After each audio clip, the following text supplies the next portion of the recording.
Hai, assalamualaikum warahmatullahi wabarakatuh. Masih kembali dengan Andrian Habibi di sini dan teman-temanku. Kita saat ini akan membicarakan, menggosipi istilahnya ya, Febri Diansah, juru bicara KPK yang lalu.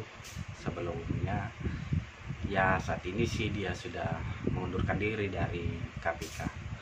Jadi ternyata selain udah Febri ini, David, ini ada beberapa orang juga yang sudah mengundurkan diri dari KPK. Saya tidak akan membahas masalah alasannya dan kenapa mereka mengundurkan diri.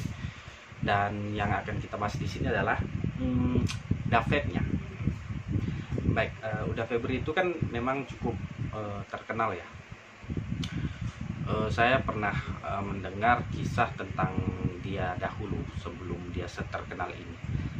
Jadi ada salah satu dari tim pengelola latihan suatu organisasi, sebut saja dia HMI ya. Jadi salah satu master of trainingnya mengatakan dulu itu Uda Febri ini kan sempat kuliah di ilmu ekonomi Universitas Andalas.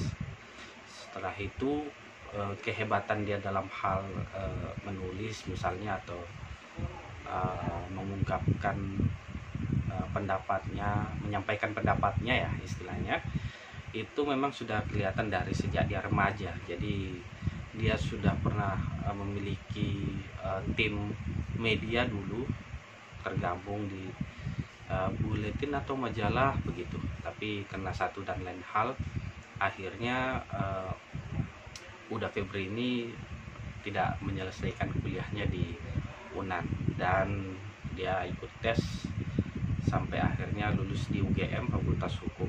Dan kisah-kisahnya juga bisa kawan-kawan cek di Twitter, ada di Twitter ada temannya yang menuturkan bagaimana sih Uda Febri dulu waktu kuliah.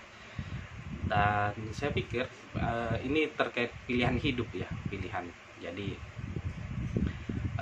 persoalan dia itu mundur karena sesuatu hal, mungkin ada banyak pertimbangan sebelum seseorang itu mengundurkan diri, dan Uda Febri itu pastinya punya alasan yang menurut dia itu cukup untuk dia melakukan suatu kegiatan barulah di luar dari kepegawaian KPK.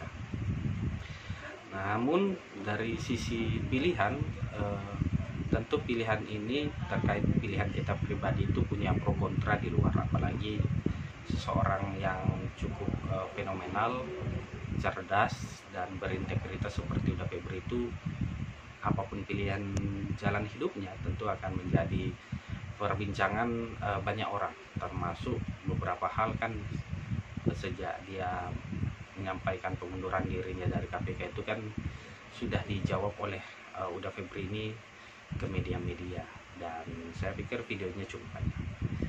Namun yang perlu kita pahami adalah pilihan hidup itu tidak bisa dipaksakan terhadap seseorang.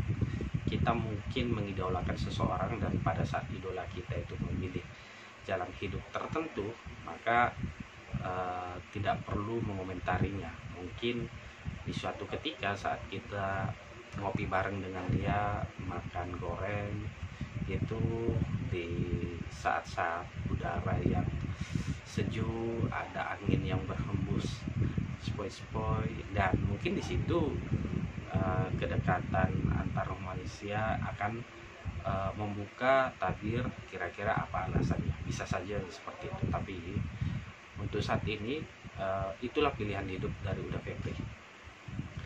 Dan persoalan bagaimana dia ke depan, saya pikir ada beberapa hal yang mungkin bisa kita rekomendasikan kepada Uda Febri selain dari ya ada ya penyampaiannya bahwa dia akan bergana begini segala macam dan apa yang harus dia lakukan ke depannya. Namun di satu sisi kita harapannya tentu ada sesuatu program jangka panjang yang bisa merekrut dan bagaimana mendidik pemuda di luar dari program-program yang pernah dia lakukan di ICW misalnya atau di KPK gitu. Karena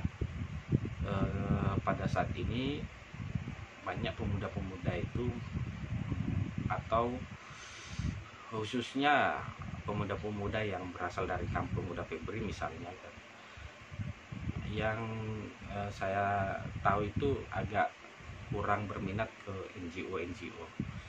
Sebut saja misalnya di Kota Padang ada beberapa NGO yang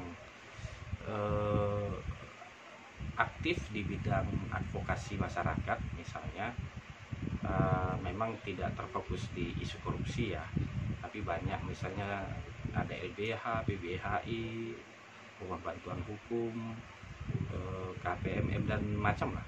Dan mungkin Uda Febri bisa memberi motivasi kepada pemuda-pemuda di Sumatera Barat, misalnya khususnya di Kota Padang atau di daerah tertentu misalnya, untuk bergiat di NGO pada masa muda. Kenapa?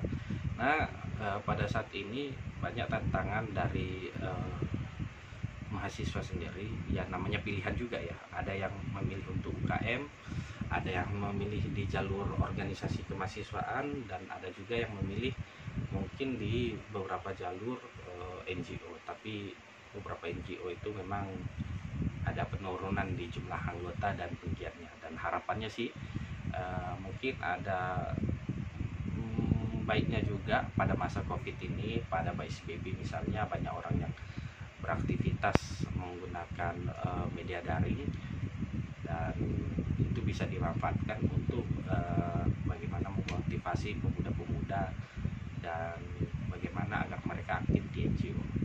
Karena kita harapkan bahwa pemikiran, ide, dan gaya berjuang dari Uda Febri ini bisa diturunkan ke pemuda-pemuda, khususnya mereka yang punya mimpi untuk memberantas korupsi misalnya, kalau memang itu tujuannya. Kenapa?